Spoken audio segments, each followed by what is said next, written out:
Hello, down here, a little lower, there you go. No, really, don't worry about it. When you're as tiny as me, people tend not to notice you right away.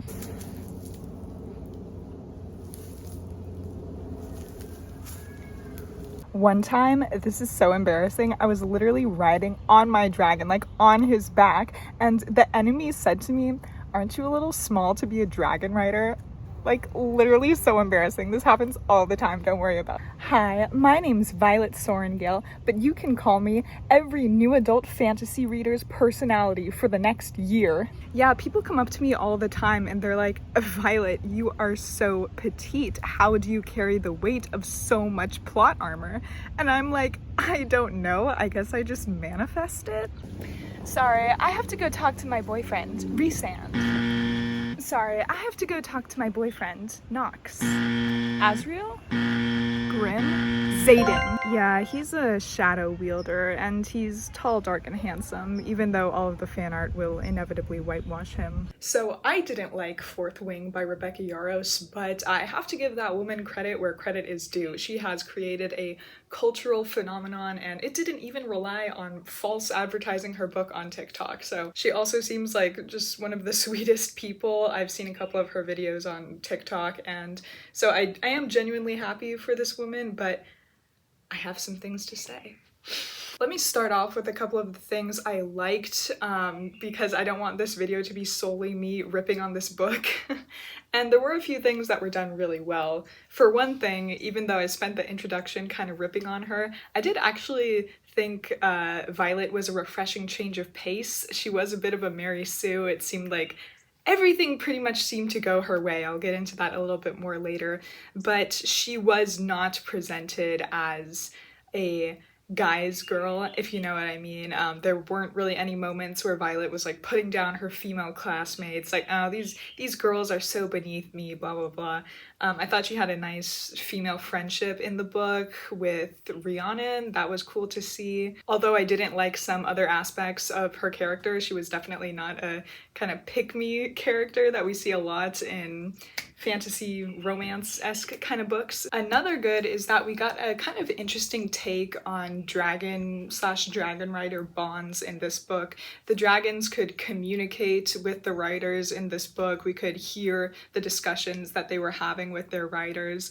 And I think that's really interesting compared to some books' presentations of dragons as like these almighty, all-powerful species, but they act so much like pets. So it was nice to see the dragons actually be characters in this book. It was cool to see them have a lot of autonomy. That was an aspect I enjoyed. I also thought that Yarros did a really good job with certain members of the supporting cast. Unfortunately, I didn't love all of the main cast members, but there is one supporting character who dies at the end of this book, and you know, kudos to Yarros for not keeping him or her alive just because they were a really likable character.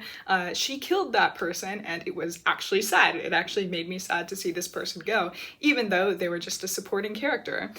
So I was really surprised that I could feel this much emotion for a supporting character in the span of a single book, and then be very upset actually when he or she died at the end. The TLDR of this video, before I start going through all of the things that I didn't like, is that this book is so easy to read. You can get through it in like a day, even though it's long. It's like 500 pages. It was a 21-hour audiobook, but I just put that on 2x speed and I finished it in like a day and a half. I would recommend it if you like fantasy romance and if you aren't too concerned about the caliber of the storytelling. You don't really care if the plot is simple or if the characters aren't really fleshed out. You're kind of just there for the fantasy romance and the vibes. But I think it's misleading of people to present this as a book where if you took the romance out, it would still be this amazing phenomenon that it is. I think if there was no romance in this book, I would hate it even more than I do now. If you're like a hardcore like fantasy reader, like if you like Game of Thrones, if you like Brandon Sanderson, if you're like that kind of fantasy reader, I don't think you would enjoy this book.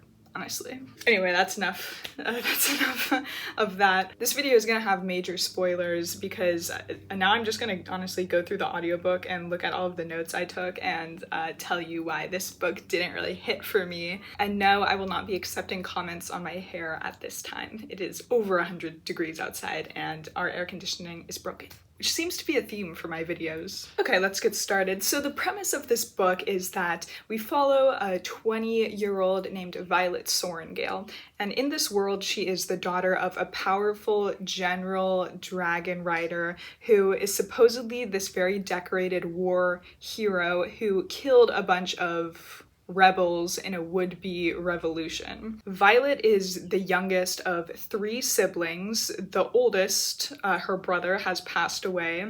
Her older sister, Mira, has gone through this war academy following in their mother's footsteps and emerged on the other end and become another decorated war hero in her own right. Violet's path seems like it's going to be a little bit different because Violet was born with some kind of illness that makes her very brittle. Her bones break really easily. She's not as strong as other people. And because of this, and because she is very intellectual, she thought for all of her life that she was going to be a scribe like her father. But at the last second, apparently her mom decides that no daughter of mine is going to be one of those loser scribes. I'm going to have another dragon rider. And so she pulls Violet out of her studies 6 months before the entrance exam of sorts into this war college called Basquiat.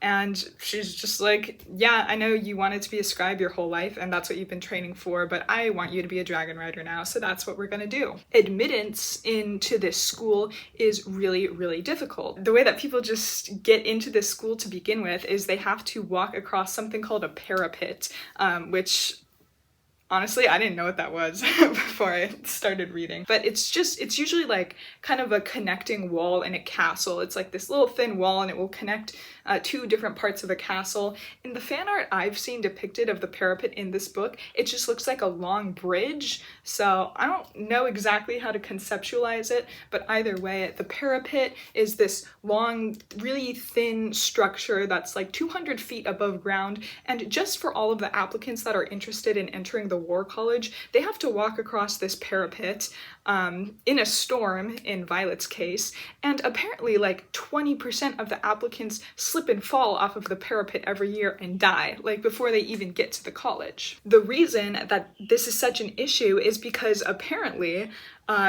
this nation that Violet lives in has been locked in war with another nation for like 100 years. Violet's people ride on dragons and their enemies ride on griffins. And people are always, this nation is like, oh my gosh, we are always so low on manpower. We need more soldiers.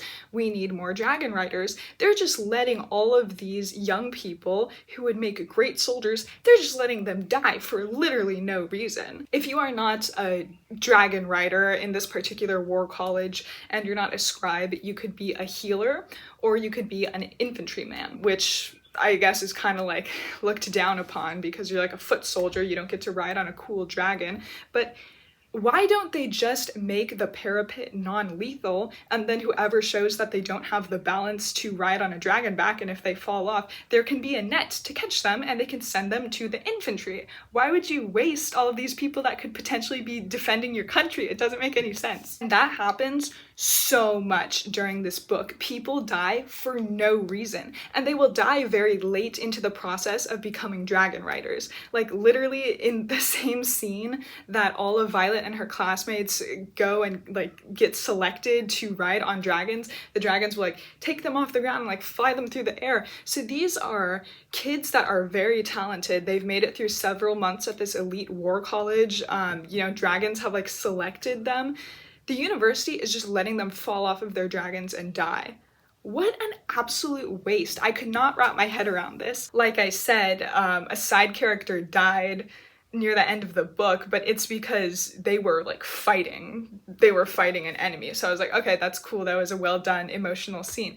But Oh my gosh, people falling off the parapet at the beginning of the book. I was just thinking this is the dumbest thing I've ever seen. What's even dumber is that there are a bunch of people in this book who are the children of revolutionaries. You know, the same people that at the beginning of this book, Violet was telling us her mom, the decorated war hero, she like crushed this uprising and she killed a bunch of these kids' parents. But the kids of the revolutionaries are sent to the war college specifically to become dragon riders as their punishment for their parents' disloyalty.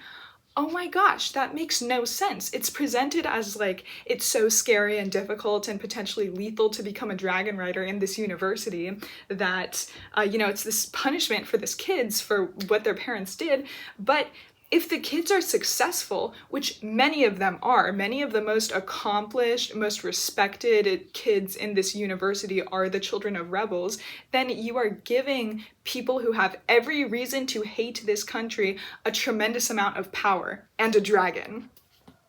So the book starts and Violet kind of overhears her big sister Mira arguing with their mom, saying like, "Oh, she's too weak. She shouldn't be doing this. Just let her be a scribe," which is like, I agree. And the mom has this line where Mira, their scribe dad is dead, and Mira, the older sister, has this line like, "Dad wouldn't have wanted this," and then the mom is like. Well, your dad's dead, so I don't think he wants anything these days. Slade. No, but actually I was laughing over that line because it doesn't make any sense, because Mira said it's not what dad would have wanted, like if he were still here. And then the mom like shuts it down with this one-liner that doesn't even make any sense. Like, well, he doesn't want anything because he's dead. That's not what Mira said. She said if he was still alive, it's not what he would have wanted. So it's just funny to me that the mom is like dissing her kids for their dad being dead in a way that like doesn't even grammatically make sense. I don't know. It was just really funny to me. An interesting thing that Violet mentions a lot throughout this book is that like, even though I'm super weak, I'm so petite, even though I'm really weak, I'm super fast. What I lack in strength, I make up for in speed. And I see this so much in media. It's like the character that's like really weak is also really fast. And my problem with this is that strength and speed are not completely separate. These things are usually correlated. If you're fast, it's because you have a certain type of strength, right? So I don't really understand. I can see her being accurate. Violet is really good with her throwing knives, and I'm like, okay, sure. It's kind of boring. How many times have we seen, oh, the weak little girl, but her aim is so good. But I was like, okay, I can accept that. But then she's talking about how fast she is. I'm like, can you really be that fast if you're also so weak that your bones break doing just like everyday things? Something that was hard to get through in this book was the way in which things will be explained, because it's usually Violet explaining things to other characters who should 100% already know what she's explaining to them. Like, she's talking to Mira at the beginning of the book, and she's kind of talking about, how amazing Mira is and how she's such an amazing soldier. And she's telling Mira, like, well, because, they gave you the Order of the Talon for your feats at the battle of blah, blah, blah, blah. I think Mira already knows. I think she was there. At one point in the book, before they cross the parapet, Violet has these really good shoes on that have a lot of grip, and they were given to her by her older sister to make sure that she crosses okay. And she immediately gives one of her boots to her brand new friend that she just made 5 minutes ago. So they each have one good boot and one bad boot. And Look, I love a character with a heart of gold. Just seems a little bit ridiculous that Violet is willing to die for this person she met a couple minutes ago. Eventually, Violet makes it across the parapet. She's in the university, she starts taking classes, and for the first 30% of the book, when we're trying to learn everyone's names, and it's the first couple months of Violet being in the college, she guesses everybody's name. Like, every character that speaks, she's like, oh, that's Zoe. No, it's Zyla. Yeah, I'm like, shut up. Like, I don't care. It happens so much during the book. Even at like the 80% mark, sorry, I don't have page numbers because I'm a lowly audiobook listener. She would do this thing where she was like, oh, I think that's Garrett. No, it's Gareth. It's like, oh my God, what a weird little thing to include. And every time she did it, it drove me insane. I feel like I'm getting really mad over this book, and I just want to reiterate, this book, I think there have been far worse new adult fantasy out there. I think this book had some good moments, so I don't want to seem like I'm just shitting on this book for no reason. But also the fact that this book has like a 4.7 or something on Goodreads. That is ridiculous. That is, I can't get over this being rated so highly when I think it's mediocre at best. Maybe this would be a good time to talk about the love interests in this book. So the first character that Violet is presented as like being interested in is this character named Dane Atos. Somehow I remember his full name. His father is like an officer that's right below Violet's mother, and so they grew up together, Dane and Violet, and they've always been good friends. Violet's always had a little bit of a crush on him, and I actually do like how Rebecca Yarros made Violet a little bit like more, I don't know, like free with her sexuality. Like, she makes her crushes known. She's definitely like an active part of her relationships. She makes moves on guys. And I think that's cool because, like I talked about in my Lightlark video, a lot of fantasy protagonists are stuck in this weird space where the author doesn't want to make them appear slutty, right? But they also want to make them seem sexy and they want to give them agency. So it's like 1 minute they're all like sensual and the next minute they're like blushing and flustering and they have no idea what to say. Violet, I thought for the most part, kind of avoided that, which was nice. So she's interested in her childhood friend named Dane, who turns out to be a total asshole, and he cares a lot about the establishment and he is willing to throw Violet and all of her friends under the bus for it. Like, he cares more about the laws of the college and the nation than Violet, and it turns out that because he has the power of mind reading, basically, he's been like reading Violet's mind throughout the book, and he uses it at the end to betray her and all of her friends, which really sucks. Not gonna say I didn't see it coming because it's kind of spelled out for you, and you'll see it coming too if you, well, you would have. If I didn't just tell you for yourself, I think you would have been able to figure it out. But whatever. The character that we are supposed to like is named Xaden. He's like the actual love interest through this book. And of course this book is going to be like an enemies to lovers kind of setup because that's all the rage right now, except for the fact that, you know, as these things go, the author is so afraid to make the enemy in this book like actually evil that it's not even enemies to lovers. It's like Violet thinks that he's gonna kill her for some reason, and he never really shows any kind of malice towards her. He is nothing but, you know, kind and protective, and you can tell he loves her and cares about her from pretty much their first couple of interactions. And it's just so ridiculous to brand this as enemies to lovers when the entire like enemies facet is just a misunderstanding. I hate it when an entire story or an entire relationship is built solely off of a misunderstanding that could be solved in 5 minutes if the characters just sit down and talk it out. So Xaden is the son of some rebel that was really important in the revolution. So again, it kind of makes no sense that he's there in the school and given the opportunity to become this extremely powerful dragon rider in the first place, but nonetheless, he is there, and he's a third year, of course. He's a third year, he's like 6'4", of course, and he's the most beautiful person Violet has ever seen, and everyone just thinks he's so hot and gorgeous and sexy and talented and beautiful, of course. But it's not that simple, guys, because he's misunderstood. He's angsty. Every time Violet talks to Xaden or anybody in this book, if she perceives that she's being talked down to, she will turn into the most indignant, just like bratty little little gremlin. I understand what the author was going for, right? She wanted to have a character that, like, you know, she seems really small and weak, but she doesn't take shit from anybody. And, you know, normally I would like that, but the way it comes across, it's just so obnoxious. Like, sometimes you just gotta be polite, right? Like her, you know, Xaden, like, she has some reasons to dislike him. Oh, I forgot to mention, she thinks that Xaden's dad killed her older brother. The brother turned out to be alive. Sorry to spoil it for you. I thought it was kind of a dumb twist, like, let him be dead. But so she hates him for that reason, and then obviously Xaden is supposed to hate her because her mom killed his dad. I need to start writing these things down. So obviously they have some reasons to feud, but he's still her, like, commanding officer. He's her upperclassman, and every conversation it's like her just like flipping him off and saying like, oh, you know, she's very disrespectful, I feel like, and sometimes it's just a little grating. When she finally meets her dragon, which of course she gets picked by the biggest dragon anyone's ever seen, and it's so rare, and he hasn't bonded with anyone in so long. Oh my gosh, this is so rare. She's like so rude to him.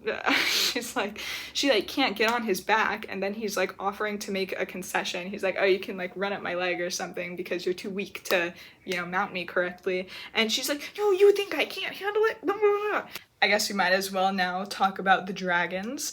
The writers at this war college, they meet them like halfway through their first year, and the dragons get to select like who they will allow to be a writer. And usually it's one dragon per one writer. But Violet is just so special, you guys, that 2 dragons pick her. She's that cool that 2 dragons want her to be their writer. You cannot have an underdog if everything they do is so exceptional, and everything that happens to them is just so unique and one of a kind. Like, in what sense is Violet an underdog except that she has a physical disability that seems to only show up when it doesn't really have a big impact on the rest of the story. So Violet is selected by 2 dragons named Tern and Andarna, Tern being short for Ternanach. There is a lot of you know, nods to Irish, like the Celtic language and Celtic mythology. So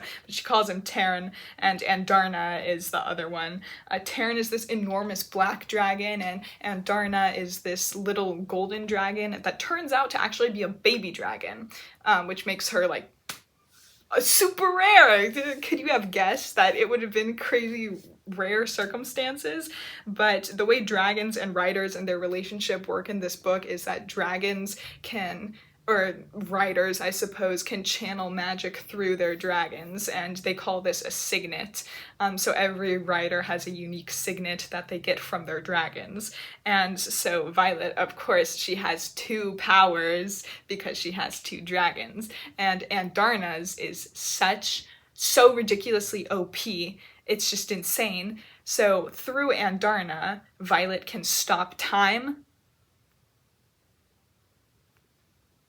I guess, you know, oh, she can't do it for very long, and it's really hard on Andarna because she's just a baby, so yeah, whatever. It's too much, it's too much. And then through Tern, she can control lightning. Okay, Azula, ka-chow. And guess what? It's super rare. They never see lightning wielders ever, pretty much, and it's just so rare, and everyone's just in awe. Everything Violet does, it's just the most insane thing to ever happen on planet Earth. Unfortunately, fortunately for Violet, Tern is mated to a dragon called Sgail, who is ridden by, guess who? Obviously Xaden. And apparently, because their dragons are mated, Xaden and Violet may as well be mated too, because the dragons can't be separated for more than 3 days or something. Eventually, Violet and Xaden just kind of like get over it. I guess, you know, they had some issues about dating each other, and at a certain point they're just like, actually, you know what, you're fine. Basically, they're just absolutely insufferable from that point forward. I wrote down, the character who dies, by the way, is named Liam, and he's just, like, I actually really loved Liam. He's just the supporting character. He was one of the rebels' children. He was kind of assigned by Xaden to be, like, Violet's bodyguard. He was just a lovely character. I wish I wish Yaros had killed literally anyone else, but I wrote in my notes in a scene of, you know, Violet and Xaden like communicating via telepathy with one another and like telling each other like dirty jokes, because that's a thing they can do because their dragons are mated. I wrote, if I were Liam, I would literally assassinate one of them. Also, the one character who you kind of thought was also interested in Xaden, who I liked, it's this badass daughter of rebels named Imogen. I thought she was gonna play a little bit more of a role. Violet kind of thinks that Imogen is interested in Xaden, and I was like, oh, this is interesting. She's, you know, she's a good character. She might actually be a good kind of romantic rival for Violet. Of course, it turned out that she wasn't even interested in him and they were just friends. Like, let there be a little bit of a reason for them to not immediately get with one another. They have a moment, Xaden and Violet, in that last like 10% of the book, where, you know, they've been doing the devil's tango with one another a few times, where they're like about to do it right before they get attacked, which is just so Sarah J. Maas to me. At the like 90% mark, this book just loses its absolute mind. The Griffin writers and that whole kingdom, they're not actually bad people. And the bad people are actually this third group of what are essentially mages. And they channel magic just from the earth and not through dragons or griffins. And they, I guess, want to take over. I don't know. They're very nefarious. I don't know exactly what they're after. And I forget what this group of people is called, but really the Griffin people have been fighting the mages all along, and the Dragon Kingdom is just kind of you know, looking away from all of this, and they don't want to help the Griffin people. And so the uprising, because we can't actually have morally gray characters, like even the people we present as morally gray have to be, you know, perfect people. All of these revolutionaries, they were just trying to help, you know, and the bad people are actually the upper class, the dragon rider, the military, the government in the Dragon Kingdom. And so all of the people involved in the uprising, and specifically all of the children of rebels, are somehow clued in on this, and they're like secretly trying to help the Griffin people. But because Dane can read Violet's mind, I guess he is able to figure out that Xaden and all of the other rebels in the Basquiath War College are like helping the Griffins. I don't honestly know what the hell happened in that last 10% of the book. All I know is that I think it would have been a lot more interesting if the Dragon Kingdom and the Griffin Kingdom were actually just at war with each other. Sometimes simpler is better. And wouldn't it have given Xaden so much more depth if his father actually was a traitor and he actually did like hate the Dragon Kingdom for whatever reason? And I don't know, maybe he instilled some of those ideas in Xaden, and so now Xaden has to grapple with the fact that he like genuinely does hate this kingdom, but you know, I don't know, just wouldn't that have been a lot more interesting and also just like easier to understand?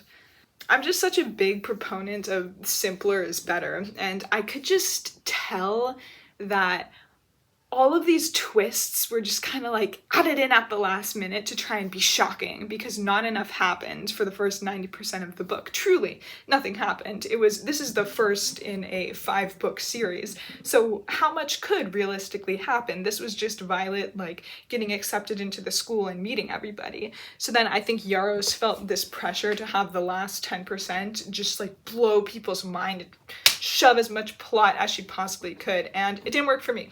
Maybe it will work for other people. This is all just my opinion. Maybe maybe you'll like it. My last note is that it's really funny how Taryn, Violet's dragon, calls everyone by like a color that's associated with them. So Andarna is a little gold dragon, so he calls her a golden one, and Violet has silver hair. Of course she does. It's somehow a product of her illness, and so she's like silver one. I was like, that's just, what if Violet's hair was black, you know? So anyways, that was my experience reading Fourth Wing by Rebecca Yarros, and I will reiterate once again because I think it's important to mention, I am a you know, proud supporter of women being successful and making a lot of money. So I genuinely, even if I didn't like this book, I actually, you know, pray to Malik that Rebecca Yarros gets a lot of money and fame and everything she wants out of this book. It seems to be popping off, and I just hope she is, like I said, making a shit ton of money for it. It's what she deserves. I think all women deserve it. So I will also say that if you like this book, I'm very happy for you. I love it when people read. I don't really care what they're reading as long as it's not promoting anything like illegal. So if you like this book, good on you. And I would love to hear why in the comment section if you would like to discuss. What an abrupt ending, but I guess I will see you in the next popular book talk video that I decide to read, even though I'm pretty sure I'm not gonna like it from the get-go. Okay, bye!